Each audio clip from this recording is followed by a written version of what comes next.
दोस्तों आज हम शुरू कर रहे हैं केमिस्ट्री का पहला चैप्टर स्ट्रक्चर ऑफ एटम।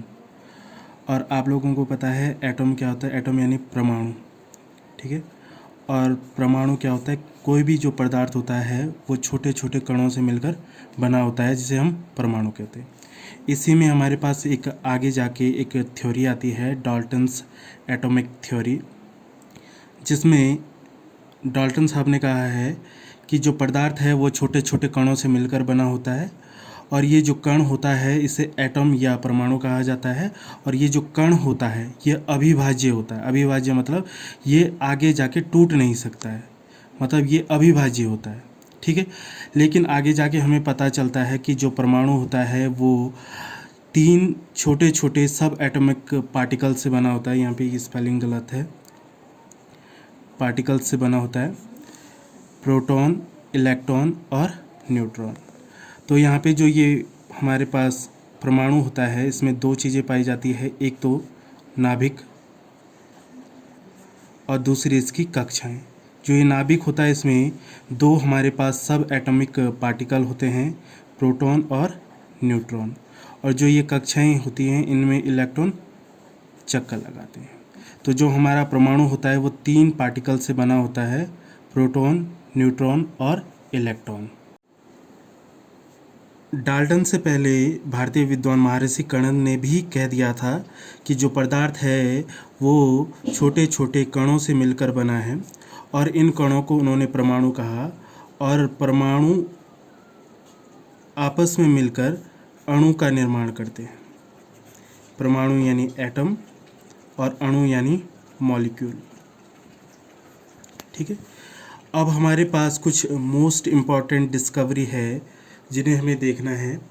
सबसे पहली बात आती है इलेक्ट्रॉन की। तो इलेक्ट्रॉन की खोज की थी जे थॉमसन ने 1897 में। इसके बाद प्रोटॉन की खोज करी है रदरफोर्ड ने। न्यूक्लियस की खोज की है रदरफोर्ड ने। और न्यूट्रॉन की खोज की है जेम्स चैडविक ने। इसके लिए हमारे पास एक फार्मूला भी है याद करने के लिए, ईट पर नाच। ईट यानी इलेक्ट्रॉन और ट यानी टॉमसन या थॉमसन, ठीक है, एक ही बात है।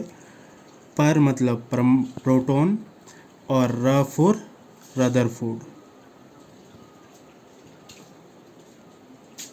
नाच में हम देखेंगे न्यूट्रॉन और च से चैडविक, ठीक है। तो इससे हम याद कर सकते हैं इलेक्ट्रॉन, प्रोटॉन और न्यूट्रॉन की खोज करने वाले को। इसके बाद हम इलेक्ट्रॉन की खोज को थोड़ा सा समझेंगे। और इसके लिए जो हमारे पास उपकरण था कैथोड रे ट्यूब, इसलिए इस प्रयोग को कैथोड रे ट्यूब एक्सपेरिमेंट या CRT एक्सपेरिमेंट भी कहा जाता है। ये यहाँ पे इसका चित्र है। तो ये वाला जो हमारे पास डायग्राम है इसको कैथोड रे ट्यूब कहा जाता है। और ये जो इलेक्ट्रोड है, ये एक इलेक्ट्रोड ये है, एक इलेक्ट्रोड ये है। एक को हम कैथोड कहते हैं, दूसरे को हम एनोड कहते हैं। यहाँ पे ये छिद्रित है, इसलिए एनोड को छिद्रित एनोड भी कहा जाता है। यहाँ पे ये वैक्यूम पंप है जिसमें गैस वेरी लो टेम्परेचर पे रहती है, यानी कम दाब पर रहती है, लगभग 10⁻³ mmHg। ये दाब का यूनिट है, ये दाब की क्या है, यूनिट है या मात्रक हम कह सकते हैं। तो यहाँ पे देख रहे होंगे आप उपकरण को, इसमें एक हाई वोल्टेज सोर्स लिया जाता है, और जैसे ही इस सोर्स को ऑन किया जाता है तो हमारी करंट यहाँ से पास होती है। यहाँ पे ये गैस फिल की रहती है, और यहाँ पर जो आप लोग रेड देख रहे होंगे इसको हम फ्लोरोसेंट कोटिंग कहते हैं या प्रदीप्ति कोटिंग कहते हैं। होता क्या है, जब ये करंट आती तो यहाँ से पासिंग के लिए कोई माध्यम नहीं होता है करंट को, लेकिन यहाँ पे जो गैस भरी होती है उससे जब ये करंट आती है तो यहाँ से कुछ कण इस तरफ प्रवाहित होने लगते हैं। हमें कैसे पता चलता है कि कण यहाँ से प्रवाहित हो रहे हैं या कोई भी करंट यहाँ से प्रवाहित हो रही है या कोई भी किरण यहाँ से प्रवाहित हो रही है?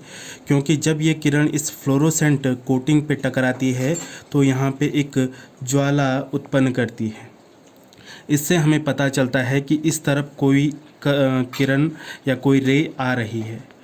तो क्योंकि ये किरणें कैथोड इलेक्ट्रोड से आ रही हैं, इसलिए इन रेज को हम कैथोड रेज कहते हैं। क्योंकि ये ऋणात्मक इलेक्ट्रोड से आ रही हैं, इसलिए इसको ऋणात्मक किरणें हम मान के चलते हैं। और बाद में कहा गया जो ये कैथोड किरणें हैं ये कुछ कणों से मिलकर बनी हैं, यानी ऋणात्मक कणों से मिलकर बनी हैं, जिन्हें बाद में इलेक्ट्रॉन कहा गया।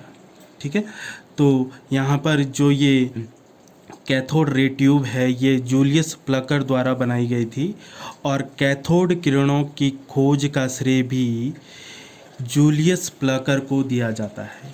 इसी एक्सपेरिमेंट की सहायता से थॉमसन ने कैथोड किरणों के गुणों के बारे में बताया, और यहीं से इलेक्ट्रॉन की खोज की नींव पड़ी।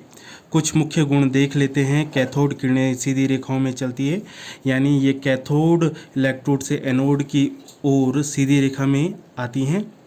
दूसरा जो मुख्य गुण है, ये कैथोड किरणें ऋणावेशित कणों से मिलकर बनी होती है, और विद्युत क्षेत्र और चुंबकीय क्षेत्र में ये किरणें विक्षेपित हो जाती हैं। जैसे ही हम यहाँ पर विद्युत क्षेत्र या चुंबकीय क्षेत्र लगाएंगे तो ये जो किरणें होंगी ये अपने मार्ग से विक्षेपित हो जाएंगी। अगर हम विद्युत क्षेत्र लगाते हैं, इसको धन क्षेत्र ले लेते हैं, ये माइनस ले लेते हैं जब भी विद्युत क्षेत्र लगाते हैं, क्योंकि ये ऋणावेशित होती हैं तो ये ऋण टर्मिनल की ओर विक्षेपित हो जाती, धनात्मक टर्मिनल की ओर क्या हो जाती है, विक्षेपित हो जाती, क्योंकि ये ऋणावेशित हैं। यहीं से जाके हमें पता चलता है कि ये जो किरणें हैं ये नेगेटिव हैं और इन्हें इलेक्ट्रॉन कहा गया। अब हम देखेंगे इलेक्ट्रॉन के चार्ज और द्रव्यमान के बारे में। जो इलेक्ट्रॉन का चार्ज होता है वो 1.6 × 10⁻⁻19 कूलाम, ठीक है, और इसका जो द्रव्यमान होता है वो 9.1 × 10⁻27 किलोग्राम, ठीक है। आगे जाके हमें देखना होता है स्पेसिफिक चार्ज, या इसे कहते हैं चार्ज एंड मास रेशियो, यानी चार्ज अपॉन मास। चार्ज यहाँ पे क्या है, इलेक्ट्रॉन का। इलेक्ट्रॉन के लिए जो E/m रेशियो यानी स्पेसिफिक चार्ज है वो है 1.76 × 10⁻11 कूलाम kg इनवर्स। ये इसकी यूनिट है किसकी, E/m की, यानी स्पेसिफिक चार्ज की। और ये जो निकाला गया था, ये जो संख्या है ये थॉमसन द्वारा दी गई थी 1897 में, जब उन्होंने CRT एक्सपेरिमेंट को एक्सप्लेन करा था और इलेक्ट्रॉन की खोज की थी, ठीक है। तो ये इम्पॉर्टेंट है, आगे जाके यहाँ पे न्यूमेरिकल भी आता है, कभी कभी पूछ लेता है कि प्रोटॉन, हीलियम, इलेक्ट्रॉन में सबसे ज़्यादा EM रेशियो किसका है। तो EM रेशियो तो यहाँ पे देखेंगे, प्रोटॉन को चार्ज जो होता है वो E के लगभग होता है, लेकिन अपोजिट होता है, प्लस में होता है।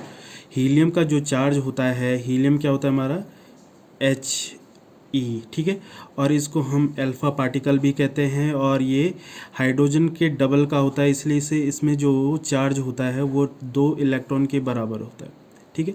तो इसका चार्ज क्या हो गया, 2E, लेकिन इसका जो मास होता है वो 4 यूनिट होता है, ठीक है।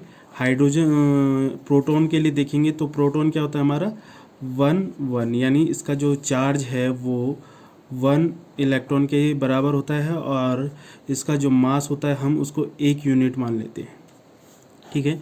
इलेक्ट्रॉन में देखेंगे तो इसका चार्ज जो होगा वो भी 1 इलेक्ट्रॉन के बराबर होगा, लेकिन इसका जो मास होगा वो क्या होगा, सबसे कम होगा, प्रोटॉन से भी कम होगा, ठीक है। तो हम यहाँ पे लिख लेते हैं mass of electron less then mass of proton. तो इसको तो सबसे कम हो गया। अब हमें यहाँ पे देखना सबसे ज़्यादा EM रेशियो किसका है या सबसे कम किसका है। तो सबसे कम तो यहाँ पे हीलियम का होगा, क्योंकि ये जो हीलियम के लिए अगर हम स्पेसिफिक चार्ज निकालेंगे वो क्या हो जाएगा, E/m, और m अपॉन में है, तो ये जितना ज़्यादा होगा इसका स्पेसिफिक चार्ज जो होगा वो सबसे कम होगा। तो हीलियम के लिए जो स्पेसिफिक चार्ज रेशियो है वो सबसे कम है। सबसे ज़्यादा किसके लिए हो जाएगा, इलेक्ट्रॉन के लिए, क्योंकि इसका मास क्या है, प्रोटॉन से कम है, और फिर किसका होगा, प्रोटॉन का। तो हम यहाँ पे लिख सकते हैं, अगर हम लिखें स्पेसिफिक चार्ज, तो सबसे ज़्यादा किसका होगा, इसको ऐसे लिख लेते हैं, किसके लिए, इलेक्ट्रॉन के लिए, फिर किसके लिए, प्रोटॉन के लिए, और सबसे कम किसके लिए, हीलियम के लिए। ठीक है, चलो आगे देखते हैं। अब हम देखेंगे प्रोटॉन और न्यूट्रॉन के चार्ज और मास ना। तो देखेंगे प्रोटॉन के लिए जो आवेश होता है या चार्ज होता है वो 1.6 इंटू 10⁻⁻19 कूलाम होता है, लेकिन ये पॉजिटिव होता है। और इसका अगर हम द्रव्यमान देखेंगे तो वो होगा 1.67262 इंटू 10⁻⁻27 kg।